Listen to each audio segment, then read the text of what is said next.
Welcome to the Flashing Badger podcast. This week, we are playing Escape from Dinosaur Island, a role-playing game by Sam Tung and Sam Roberts.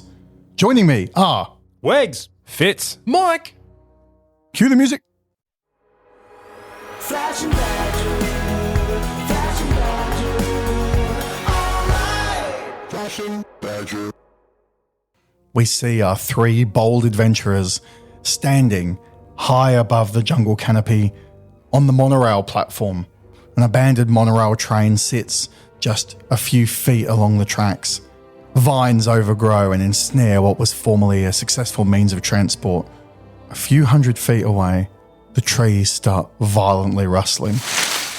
And in the distance, you hear the bellow of a ferocious predator. Wegs, uh-oh, how do you react to this? not well. I know what this violent rustling means. It can only be one thing. Something big and angry is on its way. Now, I'm a professor, so I feel equipped to say that. I'm insightful like that. Professor of? Palaeontology. Pleasure to meet you. Professor Timothy Bristlington. Call me Bristles for short. You'd want to have a mustache. Mutton chops, at least. Oh, yes. And how does Bristles look when we first see him? What's he? He's a distinguished older gentleman. Think. I was going to say Werner Herzog, but I don't think we need to make another enemy in the celebrity world from the podcast. So we'll stick with Indiana Jones's dad, but with a red neckerchief. Distinguished older gentleman, refined, bit upper class, but still in touch with the common folk. Monocle? Two monocles. Linked in the middle. And then over his ears. I'm just glad there's someone I can outrun already. Yeah, that's very true. So as you hear these roars coming from the jungle, can you automatically know what this is? Is this something in your experience, or are living dinosaurs a new thing for you? I'd spent my whole life studying dinosaur fossils out in the field. I'd often wished to discover a living dinosaur, and now we've experienced them. I'm regretting the day I ever made such a wish. I'm terrified. So, Mike, who are you playing today? Let me introduce y'all to Wyatt Bower. And sir, we haven't seen a live dinosaur ever, hundreds of millions of years. You sound like Dino DNA, man. Mr. DNA from Jurassic Park. I haven't seen it. Is it any good? 6 out of 10. So Wyatt, what's his background? What's his profession? What brings him here? Oh, no one really knows the profession of Wyatt, but Wyatt you could best describe as a collector of sorts. He happens to acquire items of high value and rehome them to important individuals. Thief? Sir, please. And how does Wyatt look when we see him? You know, I hadn't thought of how Wyatt looked. I thought you were going to go with his eyes. Oh, nice. Wyatt obviously has on a lot of ivory colored clothing. Oh, thank God. I was like, A button-up shirt with lots of pockets. And one of those safari caps. Of course. I also am wearing one of those safari caps. Fitz, better make it to a 3 out of 3. And I'm wearing boots that are brand new. They're Explorer boots. Oh, But they've still got the clearly, I haven't tag. even broken them in. I've got a few blisters. Still got the tag hanging off the front and Yes. everything. Yeah. And I've still got the receipt.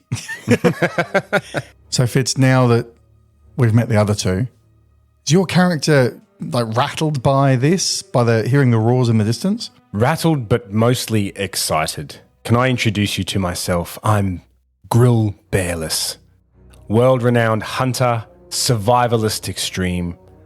Everyone here knows who I am already, and I'm straight away excited by the noise that's coming towards me, more than fearful.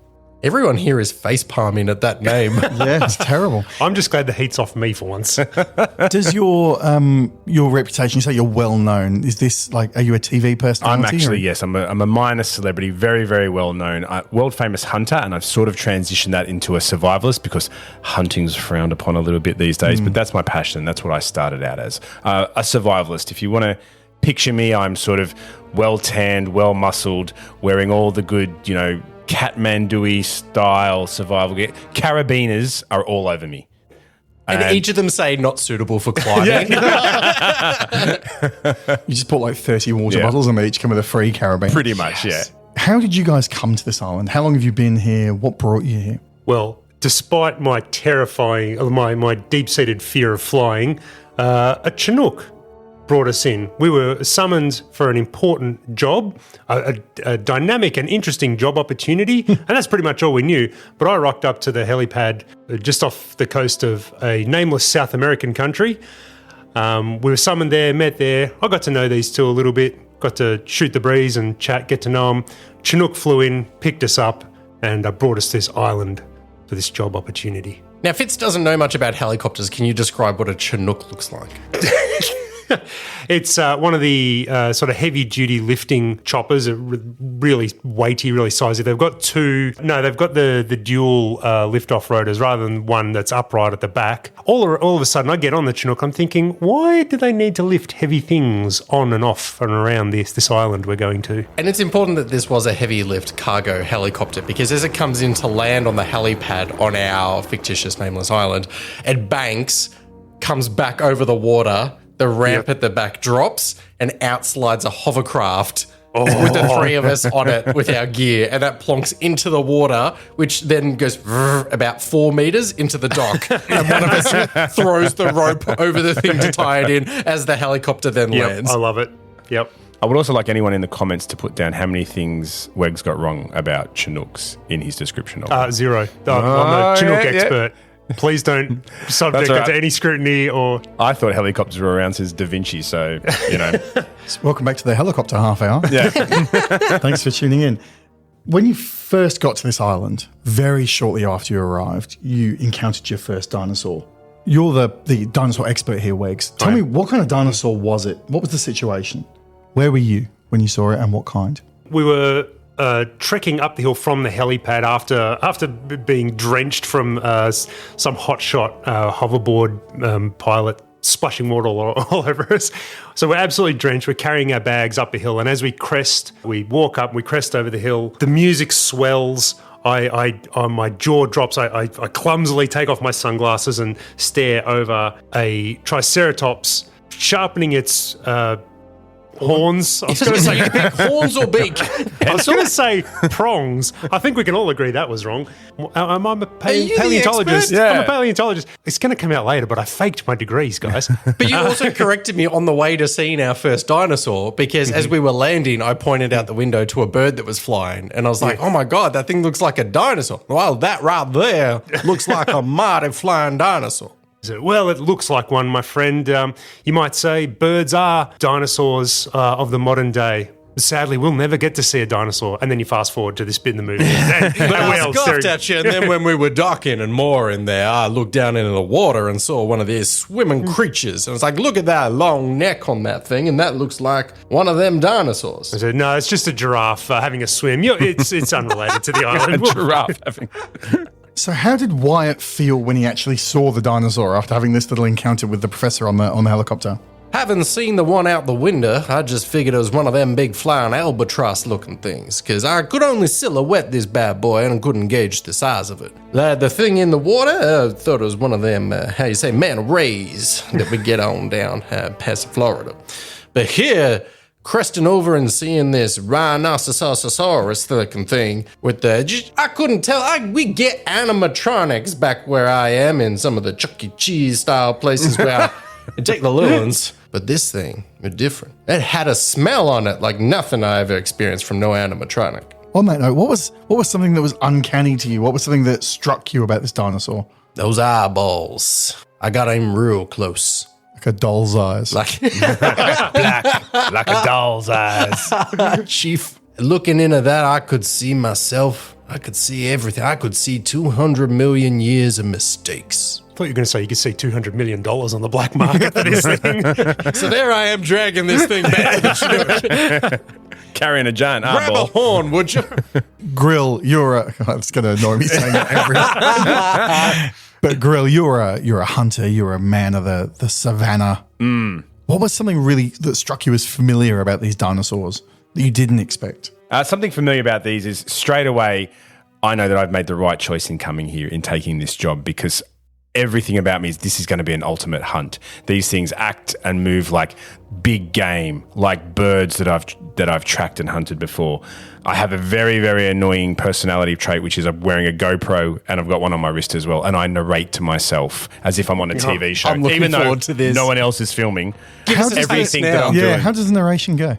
Well, with the first dinosaur I saw, for example, everyone's like, we've got Wyatt here and Bristles, exactly what they were doing, absolutely flabbergasted. And here I am going, look at what we've got here. It's an absolutely giant, I can't even use a description for it. It's like a giraffe in the water, maybe a bird in the sky. Who knows? One thing I know is I'm going to get close to that thing. I'm going to be able to look into its eye and see exactly what it's going to have for me. And I'm going to respect it. And then I'm going to kill it. The little graph of you becoming more and more Australia Zoo. No. Especially you went Steve Irwin and then you became like Great White Hunter and then really dropped off the I was cliff wanting at the to go end. a bit more David Attenborough with like a here we have or whatever. And I went straight to Steve Irwin. Every time you're going to break into that as we record today, I want you to do the clip of the GoPro before you start narrating.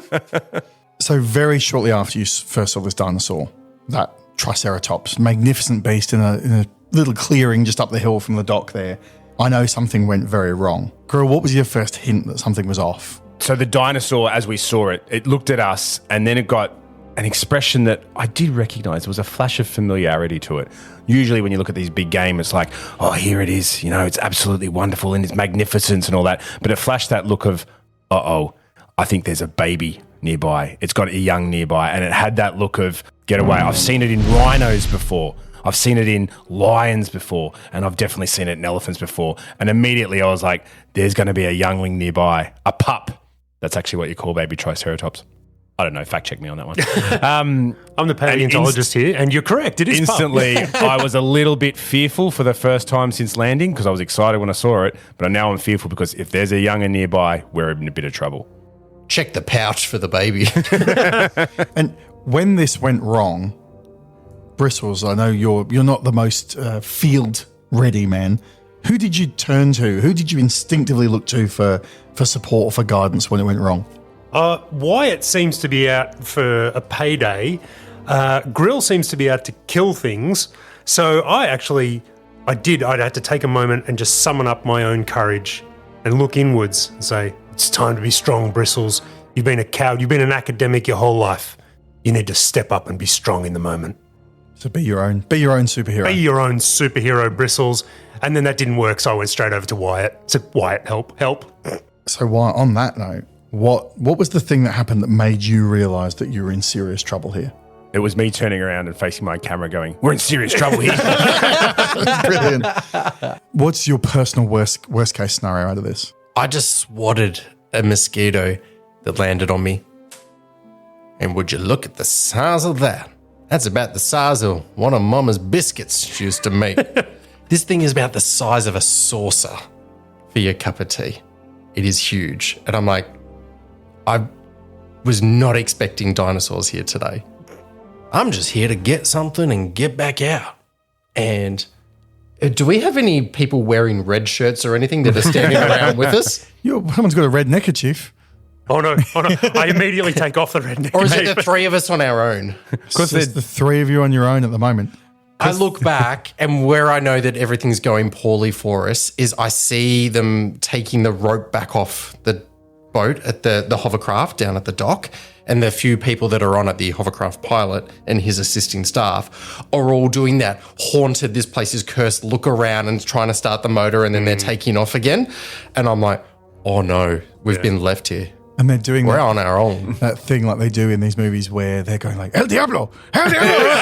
And it's not even subtitles. You're like, El Diablo, what could that mean? I look for the subtitles and they're not even there. I'm like, oh no. For a brief moment after I watch you swat that bug, I'm very, very fearful that, oh no, you've changed the timeline. And then I realised we haven't gone back in time. We've just landed on an island. All the movies I've watched are wrong. Have you not? Oh my God.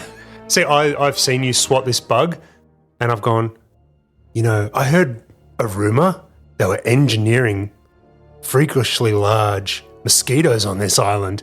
And then I pan over and I look at the Triceratops. I'm like, oh yeah, the dinosaurs. Oh yeah.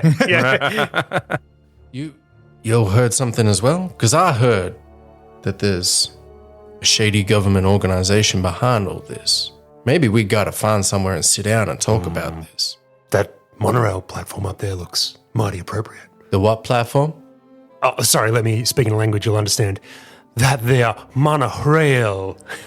Monorail? Monorail. Monorail? Monorail. Is there a chance the track will bend? I wouldn't have thought so. Not on your life, my Hindu friend.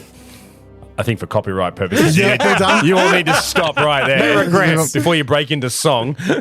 So, having encountered this Triceratops and the defensive behaviours being exhibited by its pup? What was the pup? You guys scrambled up. There was a set of like metal stairs that led up to this monorail platform. And once you got up there, that's where we joined you, where we could see out over the forest and the rustling and the roars from this distant, seems like a land out of time. Where is it you need to get to? What is it your mission is? What have you been sent here to do? So we've been recruited for a dynamic and exciting job opportunity. I know I could have used the money, so I signed up. And we needed to make it to a set of coordinates. We were just told there'd be a safe building and a set of coordinates, and that our contact would brief us more when we arrived. The set of coordinates you were given, do you know that's just a meeting point or is that a structure? Yeah, it's supposed to be some sort of building where we'll receive a briefing. I was told to bring a few bits and pieces associated with my day-to-day trade, a professor of paleontology. So I'm thinking I'll be putting my skills to use. Well, this might be a good opportunity to introduce the move system in the game here. All moves in the game are made, it's like a Powered by the Apocalypse or Dungeon World kind of game. So all moves are made by rolling 2d6 and adding skill value if it's appropriate. Every skill check that they do has a chance to succeed. Anything over a 7 is a success. Usually 7 to 9 is a limited success. 10 is a great success. 6 or below is a terrible one. There is a lay of the land move. I think one of you might want to try and use that. Try and get a sense of where you are. But if you look down, you'll notice to use that move, you have to tell a story. So who wants to do that? I'm first up on the platform and I walk through the little turnstile and get dust all over the front of myself. And I look out across the view. Everything's a bit blurry to me. I pat myself down, jiggle my backpack a little, and I turn and I say, Grilled Bearless, you got anything in that bag of yours that might be able to help? And straight away, not even in the bag, off the back of my shoulder, I pull out my rather large, flashy Engage tranquilizer hunting rifle. Now that hunting can't be sort of done properly, and that's much upsettingness to me, I pulled out my wallet. It's got a massive scope on the top, and I've decided that I'm going to use one of my safety moves and get a bit of a lay of the land. So to do the lay of the land, 2-step process. First, you have to get to a good vantage point, which I think you've done. Tell us a story, and then you roll the dice. Tell a story. Who are you telling a story to? And I'm telling them, as I'm pulling out my gear and I'm looking around with the scope, I start to monologue again as I do, almost for the camera. That's really not the camera. It's actually to the camera, but these two are going to listen to it anyway. And I talk about the time that I was deep in the jungles of Africa, in the DRC, and I was lost in that wilderness. My chopper had crashed. All my party had unfortunately passed away, and I was on my own. And all I had was a pair of underwear, a pair of boots, and a pair of binoculars. And I didn't know where to go. I climbed to the highest tree way above the canopy, using nothing but the elastic from my underwear and my bootlaces. Got myself to the top, used my binoculars and got a lay of the land. And I was able to see in the far distance the famous mountain of gold, as the locals called it. And I was able to work my way through. And if it wasn't being able to use that absolute MacGyver-esque type ability to get a lay of the land and to get myself up that tree, I would have died. 17 days, drinking nothing but urine. I didn't even need to do it. I had actually a water bottle as well. And there's also a visitor center about 60 meters away. Avoiding all the cars on the road, the taxis, avoiding the taxis and the buses that regularly stopped every way because, it's a free service there. But I got myself through that jungle and to that mountain where I was able to call for help and get out of there. Call for help from the Hilton hotel room that I had booked. that I was inside of the whole time. Yes. Got myself a spa and a jacuzzi. Sounds like a harrowing experience. That was a time that I was lost in the wilderness. But luckily for me, I was managed to get through it, and it all started from my ability to get a lay of the land. And you had 7 camera crew and stuff with you. But you couldn't see them, so it didn't help. So roll your dice for me. And add your clever skill. Yep, so I've rolled a 8. So as an 8, I'm going to tell you about something you can see that's from the natural world and something you can see that appears man-made. Obviously, the coast is behind you. As you look out towards the center of the island, you can see a tall radio tower with all different shaped antenna and masts, red and white striped, off in the distance. And as you look over to the right of that, you see the jungle canopy gives way and descends into a big, open, swampy marshland with sporadic tree cover.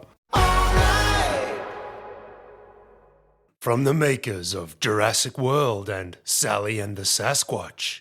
I'm just a single girl in the city looking for a housemate. I'll take anyone, even a 6-foot turkey. Vicky and the Velociraptor! A shameless franchise cash grab aimed purely to make money from brand name recognition. Vicky and the Velociraptor!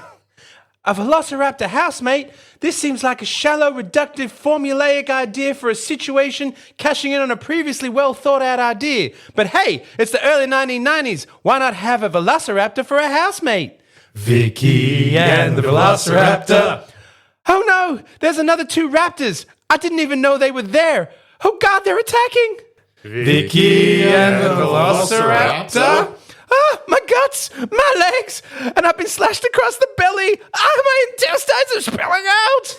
Vicky and the Velociraptor! I'm still alive, and they're eating me. Oh, I wish I'd shown them a little more respect. Oh. Vicky and the Velociraptor.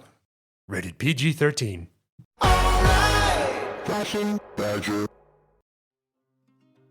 Where would you like to go? 2 locations have been added to your map. Any chance of a fast travel? No, we're gonna... You arrive at the radio tower. I turn to the guys and go, I think we need to head towards that radio tower. We might find some answers there, Wyatt. And if you really want to challenge ourselves, Bristles, we can get nude, ditch our packs, ditch our gear, and drink nothing but urine the whole way. Grill, you wait here. Wyatt and I are going to go to the radio tower. There'd certainly be something at that radio tower that would access their communication system, so there's benefit in that. And we also need to think about getting out of here, because that little hovercraft is now a blip on the horizon. I'm not a big fan of that marshy swamp, because I need to return these boots. I think the radio tower it is, boys. Radio tower it is. So as you're having this conversation, there's a gargantuan roar erupts from the trees just a short distance away, and you see that the trees start frantically moving. That could be one of them peacocks I've been hearing about. They're all over this island. What's peacocks? I'm not familiar. What noise do they make? No way to know. Do it. As soon as you get down to the ground level, you can see tracks and signs. What kind of signs do you see, Grill, as that the dinosaurs been through here recently? I can see rubs on the trees, areas from animals where they've come up against the vegetation as they've gone through, leaving really distinguished marks. Some of them have almost like claw marks to them. Some of them even have like feathers or fur. This is news to me. I'm like, are there giant birds here? Look at these feathers caught in the trees. I look at Bristles. You might know this, mate. What are these for? These are dinosaur feathers. Controversial topic. I've been an advocate for dinosaurs having feathers for years and no one believed me, but now science has finally caught up to my insane theories. So they're dinosaur feathers. And I start to follow a few of these. We're trying to move away from this roar, and we start to move towards the radio tower, and I'm noticing more and more of these clumps of hair and feathers until we get to a clearing where there's a lot. And there's a lot of these clumps of hairs and feathers. And I say to Bristles, without even realising it myself, you know, the last time I saw clumps of hair and that were like this, it's with lions of India. And in those ones, they usually denote kill sites where giant animals, big apex predators would bring all their prey to kill them and eat them. I don't know if that should concern us or not. You tell me, Bristles. So you've given me this little nugget of gold and then thrown it over to me. And I'm narrating this to myself going, you wouldn't find stuff like this unless it was a kill site. Animals return to these often. And the camera shows that you've overcommitted and you've walked too far into that clearing as well as you start to look around. So the moment you step out into that clearing, the trees nearby start rustling. And as if waiting in ambush, launching from the far side, is a Spinosaurus, a large, giant apex predator with a big sail down its back. This far from the water, And as soon as it emerges, it gives this unexpectedly high-pitched, squawking kind of roar as it appears to see you. When it steps in from a nearby tree, it appears to have had itself coiled up in the boughs of a large tree when it steps into the clearing. This is freaking me out. All of my scientific research indicates that Spinosaurs did not nestle up in trees. They were the only dinosaurs to give the infamous T-Rex a run for their money in terms of being terrifying, horrifying lizards. Fat load of good your books are doing for us right here now, Mr. Fancy Doctor Man. Unless it's one of those books you open up and it's just got a handgun concealed in it. This is one of those times that your famously debunked PhD about how Spinosaurs would tack on the water with their sails like a catamaran. It brings back those bad memories. They had smaller dinosaurs doing the winches to get the sail from one side to the Running other. back and forth and a tail swings across. Bristles, what this dinosaur that you've seen, obviously it's exhibiting behavior that's not expected by you. What color's its skin? Is it how you pictured it? Is it feathered? Is it scaled? Finally, my insane theories, my insane ramblings to my poor university students, I'm finally vindicated. Dinosaurs did have feathers. Beautiful plumage, all the colours of the rainbow, but sort of shimmering in the light. It's all those oils, which is where the saying water off a Spinosaurus's back comes from. I thought you were going to say something like as oily as a Spinosaurus, but it would be beautiful if it wasn't charging directly for us, intending to eat us. Gentlemen, I at the risk unhelpfully of yell being out, it's either going to eat us or try and mate with us. Either way, I think we should go. we should run.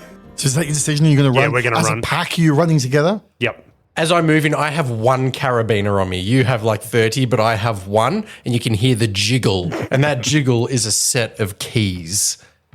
Coming on to this mission, I was told there's going to be a vehicular conveyance device waiting for you nearby. And now I knew it'd probably be over by the clearing, because where else are you going to drop this thing? And so I'm pressing the remote, the little clip, clip, clip, clip, as fast as I can, and I'm looking around, and I suspect it's going to be covered with some ferns or something, and I'm getting a big shake of the head here, but maybe if I just keep clicking, I'm going to spend all my turns just clicking this here remote. Like in a full car park at Christmas time. You're clicking, where did I park the thing? I think it'll go off if I hold it down, and eventually goes, whoop, whoop, whoop, whoop. Which attracts more dinosaurs. Yeah, I know. The Spinosaurus is getting closer. It's looking pretty threatening, but I'm taking it in. My years of training, I have a special move. I'm a dinosaur expert. I'm going to take an extra second before we run just to get a really good look at it and put my training into effect. I've rolled a 13. Wonderful. Well, I don't know what the move does. You have to tell me what the next You're the part game is. master. Is this Figure it when out. you get to ask 3 questions? I get to ask 3 questions. I'm going to ask, what is its drive? At the moment, the drives of the Spinosaurus is to get food. And it can see What a waste of Less helpful information. What is its favorite color? It's like How you're do in- I kill it? It's like you're in a black unitard. And you're like, what is my drive and motivation for my next move? What are its moves? What is it doing? It's buying a drink and going, hey, I see that you're alone here at the bar. its main moves revolve around its ability to grab and throw things a very long way. Oh no. To lock on to prey, but also it's at home in the water as it is on the ground, as it is in the trees. It's a triple threat. What a dinosaur to come up across first. Yeah, I know. Couldn't have been a Paralaphosaurus or... Well, you met a Triceratops and you annoyed it. Do you think it told the Spinosaurus? My final question, what is its weakness? Its sail on its back is actually surprisingly vulnerable to damage. It's like its big heat sink. So if something was to hit that or injure that, it would actually make the dinosaur very quickly sort of unbalanced and Yeah, it messes and with make its aerodynamics. yeah, It's got about 10 points of downforce on that alone. it would lose so much downforce it wouldn't be able to corner effectively. Gentlemen, I suggest we run in circles, throwing things at the sail of this Spinosaurus. So as a group, are you running? Is that the I'm still running. Yeah, I think we better run. all right? I am taking flight, good sir. When a group move happens in this game, what we do is we get the person who is worst at it to roll it, and they determine the outcome. So the least fit one here is Wegs. and coincidentally, Professor Bristles. That was good. Well done. Oh, gentlemen, I've rolled a 1. Oh, On no. 2 dice. There goes your -1 ability I'm tipping. Yes. So as soon as you start running, you catch your foot in the bough of a discarded tree branch and faceplant onto the ground. And blood starts streaming down your face straight away. But you have bought us some time, so I appreciate it. Quickly Remember me, boys, I quickly remember pour me. syrup on you and then keep running. Just So I'm going to get you to mark an injury. So write down your character sheet the injury of broken nose. You'd You want do to this hope. to me, I'm speaking like this for the rest of the oh game. no, Gordo, No, what have you I done? won't. You'd want to hope those NPCs we met earlier are coming back and have a rich backstory. And you other two, you start running and you manage to get into the tree line and you get a bit scraped and battered as you go through, but you're successfully there when you notice that Bristles is no longer with you. How do you react to that? The Spinosaurus is still making its way towards him, and from where your observation point is, you work out there's about enough time that you could get to him if you wanted to, but if you don't do something or he doesn't get help in some way, the Spinosaurus is going to be on him. Well, Mr. Hunter, sir, you're about to learn a little thing that we call decoys and distracting that there Spinosaurus. And from my backpack, I pull out my guitar. A small, I guess you call it a ukulele. And now I'm going to tune this bad boy and play a little something. And I know the high-pitched chords that I'm going to drop are going to grab that Spinosaurus's attention away from Professor Bristles. It's a banjo! Is it not going to draw the attention directly to you, or Yeah, but we're in the tree, so we can duck and weave a little. And that's a great thing because then I get to self-narrate and goes, here we've got going, we're going to run the decoy play. He's going to sit here playing on his twang thing and I'm going to make a beeline around the tree line to flank this Spinosaurus. It'll give me a better shot with my rifle at his big sail, which Bristles has already shouted from his pothole that he's laying with a busted nose, go for the sail. And as I play the ukulele or the banjo, you have to watch it back to see this, but like 60 ducks come in and land as well in the background because it's like a proper call. So that's the move. He starts playing his banjo and I'm going to try and flank it to get a better shot with my rifle. I'm creating a distraction, so I'm going to use the look over there, which is rolling with my clever. A 6. that's a miss, unfortunately.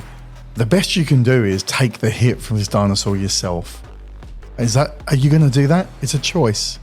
What's my other choice? Let Bristles take the hit. Well, that's a difficult choice. I go to play on my little ukulele banjo, and as I strum the first string, it goes bang, and it breaks. I go, oh no, and that's enough for the Spinosaurus just to turn its head, and I'm now in charge. I'm getting all nervous now, my plan's not working, and it's charging straight at me instead, and I'm thinking I'm going to take a hit. The Spinosaurus, as it gets close to you, swings its giant head around. It doesn't even get its jaws on you. It just swings its giant head around in an arc that throws you back against a nearby tree. And as you impact the tree, you feel a shooting sharp pain go up your left leg. You don't know what your injury is. You don't know if it's broken. You don't know if it's sprained. You just know your left leg hurts an awful lot. But it only hurts for a little while, and then everything starts to I'm taking myself out of the battle. Grill, you're just a bit separated from this event. What are you going to do? Are you trying to resolve this? I am. I like the idea that I probably could have helped a lot earlier, but I was too busy, again, monologuing and self-narrating to filming all of this. I've just got some great footage of old Wyatt getting knocked into a tree. Old bugger looks hurt. Let's see if we can help him out. I then turn around and I steady my tranquilizer rifle and I'm aiming it straight for the rather large, easy to hit. Funnily enough, this is a Target Spinosaurus, and it's got that marking on its sail, which is very similar to a giant red circle with a smaller red dot in the middle. And that's what I'm aiming for with my rifle. I imagine you're Have doing an the extra- same. yeah, yeah. I'm just picturing the Far Side comic with the D, with the birthmark. That's exactly the mark the Spinosaurus has. Unlucky for this Spinosaurus. And I'm basically, I think I'm gonna fight it. I guess that counts as a fight Okay, using your fight skill. for using my fight skill. So, because I'm using a weapon, I get a +1 for that. And I've rolled a 7. So essentially, this has bought precious time for someone to help. And you get to choose one of these two things. Either you're not injured, or the enemy is injured. So does that mean that if the enemy is injured, I am injured? Mm-hmm. Oh, Come on, we're both injured. Join the club. you know what? I'll be self-sacrificing here, and I'll injure the enemy. The tranquilizer dart sails home and hits absolutely square in the middle of this bullseye. And the Spinosaur... the Spinosaur instantly roars in abject disapproval. And you can see the little green vial and the tranquilizer dart go psh as it injects into him. And instantly it's off balance and starts swaying and stomping its way with an angry roar. It starts backing its way into the tree line opposite. Hopefully not to operate heavy machinery. Keeping its eyes on you, it backs away and out of sight and disappears into the jungle. Bristles, you take stock of your damaged face. You stand up from your pothole and the three of you reunite. I don't know if I can stand my leg. I can't feel my... No, I can feel my leg. I can feel too much of my leg. It hurts. As Grill comes back to help you, he realizes that in the excitement, in the tension of the moment, he's actually injured his arm. He's gashed it against the tree branch he was leaning against for cover, and he currently has a bleeding wound on his upper arm. Which is lucky that you got your chest rig steady cam set up so that you didn't have to put the camera down. No. But I'm looking at the little blinking red lights. I'm trying to act tough because I'm on camera. I'm fine, but maybe we can hit pause on the GoPro. And meanwhile, I'm moaning and groaning. Oh, God. You're still in your ditch. No, I'm trying to drag myself out of it.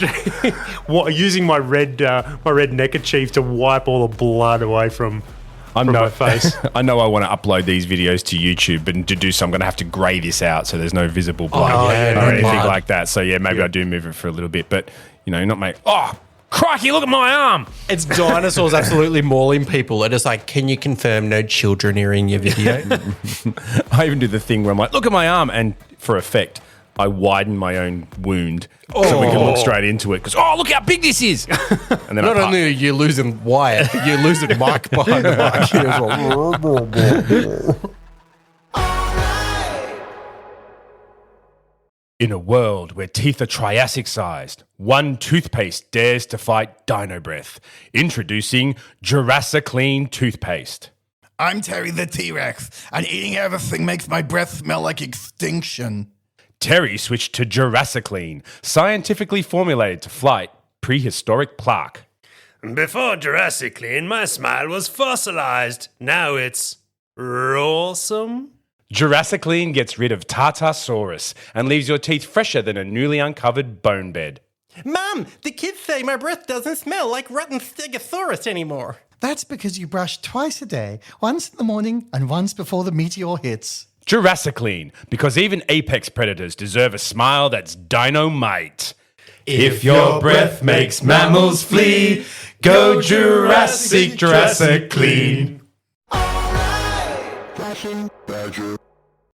So the clearing now stands empty with the distant tree rumbling of the Spinosaurus. It sounds to you like, Grell, your experience tells you it's still moving away from you. Either up a tree, across land, or through water, because it's a triple threat. Look, for all we know, it's probably got a hang glider sat somewhere nearby as well. It's probably the worst dinosaur we could initially come across, I think. Thank you, mistakes were made. Keep moving your way towards the radio tower? I think so. As we're dusting ourselves off and you lift me up off the base of the tree stump, we can see the shift focus and it's the radio tower again. We're a little bit closer to it, but you can see the white and red panels and things. And off we step because there's things out here that ain't mighty friendly to our kind. And I think that sun's going down. Or it's coming up. There's no way to tell. And we need to keep moving. Those fossils that you've been studying got a lot of movement about them, Dr. Bristles. A little more animated than when I studied them in the classroom. You get to the radio tower. this red and white the classic sort of giant structural framework going up from a small concrete building down the bottom. And as soon as you get close to it, there's this constant creaking of the tower swaying in the wind. And you see the rust around all the sort of rivets and bearings and bolts. And it's covered in like bird guano is all over it. And there's birds collected all up. They're using it as like a roosting spot. Down the bottom stands a squat little concrete bunker with a solid door with one of the big sort of, pull arm hatch levers. And there's a logo on the side. The building says A6 on the side of it. But there's also a logo on the door. What does that logo look like to you, Bristles? I'm familiar with a company that have been trying to make inroads into big paleo. They've been trying to sway my research. They've been getting into the universities to sway. Sway the academic pursuit. I'm desperately thinking of another name than Umbrella Corporation. It's not the NZDI, is it? It is. It's the NZDI. Yep. The scoundrels. It's a picture of it's a silhouette of a kiwi bird, the most dreaded of all. But it's only half a kiwi, and what's the other half of the logo? Kiwi fruit? They've merged a kiwi and a kiwi fruit. It looks exactly I like... love that it's like some scientific experimenting on things, and you're like, a fruit and a bird. That already exists. It's a kiwi bird, but it's like green and grey and little furry, like body is that of a kiwi fruit. But where's the science bit is what he's getting at. It's a kiwi bird. It's a kiwi bird with a syringe for a beak. It's ominous. And it's like pecking a DNA strand that's standing up next to it. Imagine getting that on your travel mug at the Christmas party. That logo. Yeah, don't give me my bonus for Christmas. No, I really want this travel mug with a kiwi syringe beak. I think any that you can't even take home. They make had a stuffed animals syringe in it is just naturally aggressive. Oh, yeah. This is not a pleasant symbol. This is, like I said, these people are making inroads into the paleontology research field, and they're up to no good. They're nefarious. They're playing funny games with my scientific truth, my pursuit for scientific truth. And as I look at the logo on the wall there covered in dust, I see the DI, but then I rub my hand across it and reveal the NZ of New Zealand. New Zealand? And I had a feeling, I'd heard a rumor, that the New Zealand government were behind what's happening on this island. Not the... Just a short stone's throw across the pond to South America. To a fictitious country off the coast of South America, which is an island. Yeah, the South Pacific is notoriously small and easy to cross. You're standing outside this communication shack. What would you like to do? I like to look at that there here lever to open up. Has it got cobwebs? Is it rusted? Any signs that this hasn't been accessed? The door's rusted, the paint's all peeling off and around the lever. You can see the sort of wear marks where it's clearly been frequently used in the past, but... Above the door handle, there's a nest, and I'm trying to shoo away some of the gulls. I'm like, I'm not great with these animals, and squawk, squawk, squawk. And I'm keen to get out of the open here, and I want to start doing some investigative work. My leg might be sore, but that leg still got pockets. It's a phrase we had back in Tennessee. You got legs, you got pockets. I'd like to apologise to all of our Tennessee listeners. So I'm lifting on the lever. I want to get inside, get away from all those dino creatures and start trolling through maybe some of the paperwork and the information systems in here. Sounds like a scavenge move. Then I'm going to give you a roll to scavenge. A 7. So you find inside a yellow container. It's about a foot tall. It's about 20, 30 centimeters in diameter as well. It's squat, cylindrical. It looks like a Scream container from Monsters, Inc. Oh, okay. It's got a set of buttons on one end. It's got a gauge that runs along the middle of it that's To measure the scream. currently flashing green. And there's a button. And you press the button. Oh, no. You knew I wouldn't press it, so you just like narratively you press the button. And instantly, booming out of the speaker, starts coming a song. What song is it? I press the button, and the music playing is none other than Volcano by Jimmy Buffett. Whoa. I thought that was appropriate for a South American island. Volcanic Island. You said we're in South America. I think Wegs did at the start. Yeah, it's fair. The professor. So instantly this noise starts booming out of the speaker. Oh, no. All the birds on the radio tower ahead squawk, make an absolute racket and disappear into the sky. The deafening flap of wings. I think there's a whole bunch of eggs up there not being cared for. I think we better get inside. Wyatt. Yeah. I think we better get inside this bunker before old Spiny comes back. I've named the Spinosaurus. Or we need to get out of here because I've just emitted quite the attention grabber. Is there going to be anything useful in this radio tower, this comms We tower? could run. You mean other than this ginormous iPod?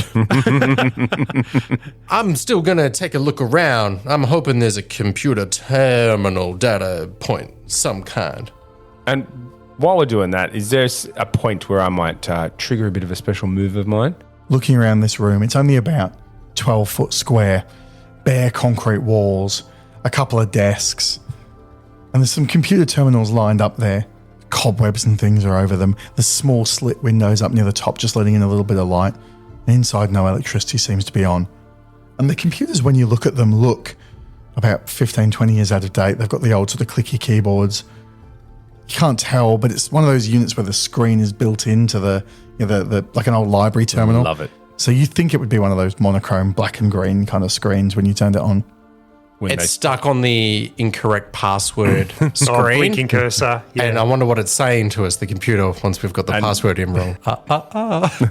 It's Wayne Knight with a wagging finger. Thank you. I fire it up, jiggle the mouse and tap a couple of keys, see what might happen there. Yeah, the computer turns on, flashes up black and green display to a log-on screen, and it says, NZDI, access terminal, enter login details. And I've immediately lost interest, and I'm looking for documents that may be scattered across the desk, something I could grab and just throw in my bag. On a post-it next to the computer is login name and password. There isn't. Damn it. Hoping to slip that one. I'm looking for something. I want a cliche manila envelope or something to prove the link of what NZDI are doing here and confirm my suspicions. Funny you should say that, because you find a manila folder on the desk, and you open it, and inside's a letter with NZDI letterhead. And it says, emergency announcement to all staff. The break room fridge is being cleaned on Tuesday the 12th at lunchtime.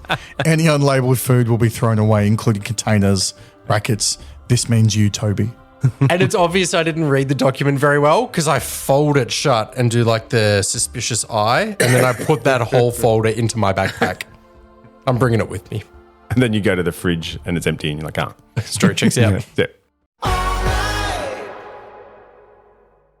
My name is Ron Hammond, founder of Hammond Enterprises. I have one simple goal in life: to shamelessly exploit technological advances and make insane amounts of money. After reaching offensive levels of financial success in my various money laundering schemes, cryptocurrency scams, and high-profile lawsuits, I've decided to take over my ugly, stupid younger brother's business and move into the biotechnology industry. With your help, I'm seeking to resurrect the extinct flashing badger, tragically killed off before its time due to a stunning lack of talent. In the process of dragging the corpse of the badger back into existence, I'm recruiting. Join Team Hammond. I don't really care where your expertise lies. You could be a hunter, a smuggler, or even a paleontologist. Let's not pretend you're worth anything as a human. As long as you're willing to put your personal safety on the line so I can make lots of money, there'll be a place for you here. Here at Hammond Enterprises, profits find a way. Flashing badger. Grill, in the meantime, might, whilst you're inside checking all this stuff out, Grill doesn't like going inside places. He's more comfortable outside. So he's going to do some maybe tracking, see if he can get any signs of any animals or things or people that are in and around this radio tower. It's actually a special move of mine. Prepare to track a whole bunch of birds. So I'm just looking for the immediate area, looking for spoor, looking for animal tracks, anything like that. You pick up the tracks of a Jeep Grand Cherokee. All right, I rolled a 10, and because of that, I get to ask 3 questions. It's a substantial hit. So I'm just going to ask, what animals have been tracked through here or are around here? So you can see footprints and spore marks and things for what you would say look like medium-sized herbivore packs that have passed through, running pretty much crossways from the direction you came, so sort of east-west rather than back south towards the beach where you came in. But you can't tell exactly what species they are. You're not a dinosaur foot expert, but to you they look like pack animals that were moving as a herd. All right, so in that way, and I know you might have just answered it, but what, are they all heading towards one direction? Which direction are they heading? Yeah, it looks to you like most of the traffic is going sort of east across the island, which is where you saw some of that watery, sort of swampy area before. And the last question I'm going to throw at you is there anything else nearby that in doing that might not be obvious that I should know about? Now that you've paid more attention to the ground and to your surroundings, you can see that through the tree cover to your north, the ground drops away quite a bit, and it seems to fall off into rocky, low rocks, like navigable rocks, but low rocky plains. Excellent. And I let the boys know this as well. I'm like, guys, I've read the tracks. I've looked at the scat. I've looked at the claw marks. I've looked at the footprints, and everything in this island seems to be making its way east towards that marshy land we saw before. As you say that, you realise you've forgotten to turn your GoPro back on. So halfway through your sentence, you stop, turn your GoPro back on, and then start. Stop, boys. Go back to your original positions. Yeah. Okay. Yeah, I don't want this to look out of sequence. Don't look shot. shocked yet. Yeah. You don't look shocked yet. And I'm going to ask you the same question. And beep, and I do the same thing again. And you can, Right, boys. and on camera again, you keep tasting the poo all the time. Yeah, We're not sure why, but you still do. I've tasted the scat. Seems like a herbivore to me. Yeah. And I go sit myself next to the clearly still functional running water, clear water tap, and start drinking my own urine again. But yeah, everything's going east. And that's where I saw those marshy lands before when I got the lay of the land. I reckon if everything else is heading that way, that's the way we should go. I thought you were going to say we'll head the other way and not go with all the dinosaurs. Bristles, you seem like the cleverest one on this expedition. I seem like it. Where are these coordinates that you're meeting now? Do you have any frame of reference for where they are compared to where your current location is? Do you know which direction you need to be moving in? Shockingly, terrifyingly, they are in the direction that all of these herbivore tracks are leading. So if we follow the tracks, we might just get where we need to go. Maybe those triceratops had the same coordinates. You make your way out of the bunker. You can start following the tracks straight away. I think so. I'm terrible at tracking and being a hunter, so I'm doing that thing where I basically step in each footprint of the dinosaur to make sure I don't get lost. But I have to do like a hop to get to the next one, which is terrible for my sore leg. And I keep absent-mindedly as I'm picking up scat and, tasting it, doing the little tongue taste thing, absent-mindedly handing it to you guys as well, going, oh, guys, getting a lot from this. I've actually just looked at the radio comms tower. There's a ladder up to the side. It doesn't go all the way up, but I reckon I can get to the top of the ladder and just have a quick look around to get the lay of the land. Okay. Tell us a story. As I'm climbing up or walking over to the ladder, I reach into my pocket and I give my lucky charm a little squeeze. It's the vertebrae of the first T-Rex that I ever found. This is what... It's about 18 inches wide. Enormous. It's the tip of the absolute very tip of the tail of the T-Rex that I found. This was my first find when I was an archaeology student under famed Dr. Paleontology? What did I say? Yep, that. I was a young trainee. I was a young aspiring paleontologist studying under famed paleontologist. I've forgotten his name, but he was a good guy. I liked him a lot. Was it Professor Hans B. Diggin? This is all not making the edit. So it doesn't matter. Just Professor burning Grant. Professor That's what I was Hugh gonna say. Grant. I was going to Huge say... grant. He gets really heaps of money from the investors. He never runs out of money. Yeah, shame it's not making the edit. Yeah. It takes me back. It's my safe memory. When I start reminiscing about that time, it brings me back to my centre. I'm relaxed as I climb the ladder and I gaze out over the land. 8. I've rolled an 8. So looking to the east, you can see this swampland that sort of falls away into the coast and runs its way along the eastern coast of the island there, the southeastern coast. But as you look in that area where the beach meets the swamp, you can see a series of caves. And outside of one of the caves on the beach appears to be, you can't really make it out, but it looks to you like it's a generator with a whole bunch of cables running into one of the caves. And as I hold onto the ladder with one hand and down on my map with the other, I start to go, the coordinates. Is that the caves? Are we being led toward caves? I'm asking Who you can as tell? Who can tell? Perhaps us as we get to the coordinates. If I was doing something shady as a government organization, I'd probably try and hide it in volcanic rock where it wouldn't come up on any aerial shots or any scans. So there's something happening down there, and I don't like the sounds of it. I want to know more. Let's go find out. And in the distance to your north, Oh, Blinky Bill's joined us. in the distance to your north, at the moment that you start to climb down again, there is an ominous rumble from the volcano in the distant north of the island.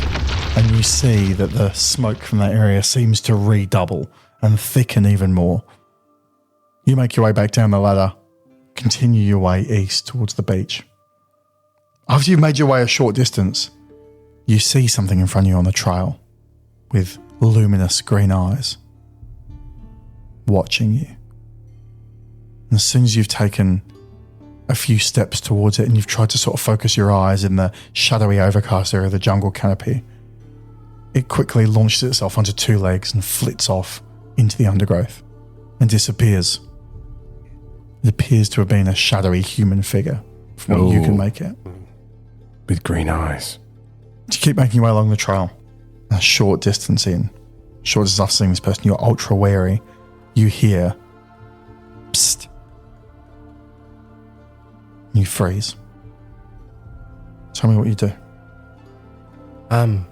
Do we need to get into the bush, like dive into the bushes quickly? Do we need to hide, is what I'm asking. No, we. Bristles, did you hear that?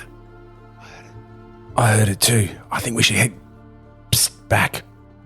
I think that's a terrible idea. Stop trying to get clicks for your I've YouTube. heard a rumor that people come to this island for up to 2 years at a time. There's like a rotation, like an employment thing, and they get paid a lot of money to do so. Can we deal with that monster that's yelling at us from the bushes? You've picked an odd time to bring that up. No, what I'm saying is It's there's a other. very clunky piece of exposition. What I'm saying here, boys, is there's other people working here, and maybe they're hiding from the dinosaurs like us. I think we should go. Suddenly a hand grabs you by the collar and says, "Could you goddamn idiots get off the trail? It's a game trail. I would have thought you'd know that. You're going to bring attention to us." Drags you back into the undergrowth. Yeah, well, what game are you playing at? Touching me. As your eyes focus in the dim light of the overcast path, you see this tall, broad-shouldered man. He's wearing a white button-up shirt with a logo on the pocket. He's a big African-American guy, real strong build. He says, "We've got to keep our heads down. There's going to be big trouble here. Don't know who you idiots are or why you're here, but the last thing I need, do you know there's a Spino rampaging on this island? The last thing we need is some idiot upsetting it and causing it to go out on a rampage. Those things get super aggressive." I'll keep that in mind if I happen to see one. Spiner, never heard of it. Any good? Also, I feel like we're in a race to kill off our characters so that we can be this guy. I very quickly go, yeah, Spino, if we see it, I have a feeling it's going to be a bit sleepy for the next 8 to 10 hours as I look down at my bleeding arm. Now, sir, my name is Wyatt Bower. I can't see your name tag on your chest there, but You can call me Elias. Elias. Elias. Elias. Because that's my name. So he sort of shakes your hand and introduces and asks you, how on earth did you get to the island? What brings you here? It's a good question. Do you happen to know many facts about Chinooks? So do you mean the Native American tribe? That's very good. No, there's an Apache helicopter that brought us in. Very small for the three of you. I was just naming more tribes that are also craft. That's good.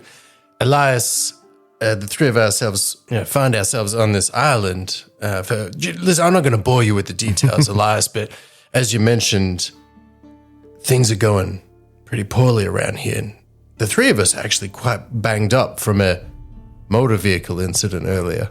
You're here investigating? We're taking a look around, Elias. Let's not go put labels on things that might get us in trouble.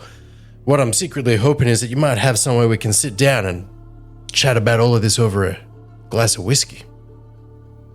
Just look down caves on the beach there. There's still some refuge down there to be had, but we'll have to be careful. If you follow me, we can make our way in. It's been our hold fast point. Oh, I'm following you. Oh, sorry, you mean as in to actually follow you. Physically. And what is the logo on Elias's shirt? It looks a lot like a small kiwi with a syringe for a nose, pecking at a bit of DNA. And it has the letters beneath it, but with dirt. And as I wipe away next to the DI, it reveals the NZ, and it again shocks me. Elias says, could "Please don't touch me." ask your friends to stop rubbing my breast. chest? Make your way down east.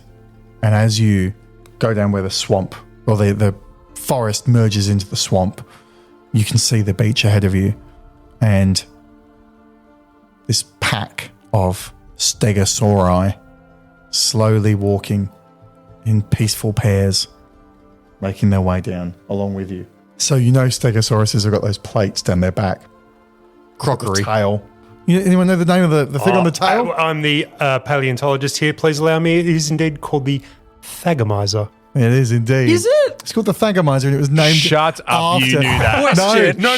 Did you practice before the pod? No. Because Gary Larson wrote a Far Side comic with paleontologist pointing saying we call it the thagomizer, right? And the joke is it's killed a caveman called Thag, and scientists adopted this as the official name. Really? So it is in Yep. real life called the 100%. thagomizer. It is called the thagomizer. Okay. That's See amazing. now that you've explained it to me, that's a lot more believable that Wegs knew that Yeah. from a cartoon It's a Far Side comic, rather absolutely. than actual How do we knowledge. get two Far Side jokes into the one I pod? know. Thanks to Gary Larson or his Gary estate. Larson, rest in peace, buddy. And as the Stegosauruses go passing from patches of light and shade, you can see the colours and the patterns on their skin shifting to adapt to their environment.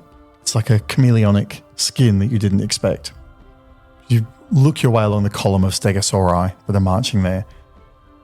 You notice they're making their way around an obstacle. You identify the obstacle as a broken down front wheel missing, nose in the dirt, the rear 2/3 of a Model T Ford. And at the moment of that confusing revelation, the episode ends. No! If you say that the Stegosaurus is feathered, I'm going to jump this table and punch you. All I can think in my head is that have you described it as like a chameleonic skin on the Stegosauruses, then shouldn't it be that that chameleons have stegosauric skin, given that they would have been given they around? came here before first. us? That's all I can think of in my head. This is a very, very sad insight into my thought process, and I do apologise. And I'm sorry for vocalising it. Continue. I was about to say, it's very true, but it's also not very interesting listening. No. It's also a lot of energy burning as the Stegosaurus moves forward and back really quick. And it's like this. And his eyes are darting in opposite Yeah, directions. and I was getting dizzy thinking the swamp was moving. That's been episode 1 of Escape from Dinosaur Island. Thank you very much for joining us. Mike, Wyatt Bower, achieved quite well so far. Do you get why he's called Bower? Bower Bird. Yeah, he collects shiny objects. He's a thief. He's not a thief. Wegs, Professor Bristles, we never did settle on how good or bad is the mustache.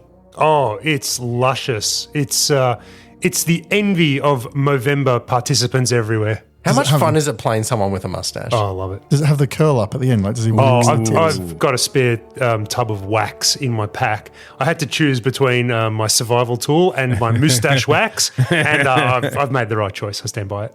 And Fitz, I find Grill he has a horrible name, and I don't like his accent and a either. horrible voice, yeah. And a horrible voice. I'm sorry it went so ochre. Maybe for the next episode, I will try and bring it back a bit more Attenborough-y, if that's Yeah, a bit I more. thought he'd be like a loving homage to Steve Irwin, but instead he's like a horrible amalgam of all the worst traits of all That's these people. true. That's true. I'm very disappointed in myself, and I apologise to the estate of Steve Maybe Irwin, next week and- he can tell us about an adventure he went on and then he adopts that accent of that region. Yeah. Just to be one of those annoying travelers. Yes, exactly. Thank you very much for joining us. We've had a great time. As I said, the game is Escape from Dinosaur Island. We will catch you next week for episode 2.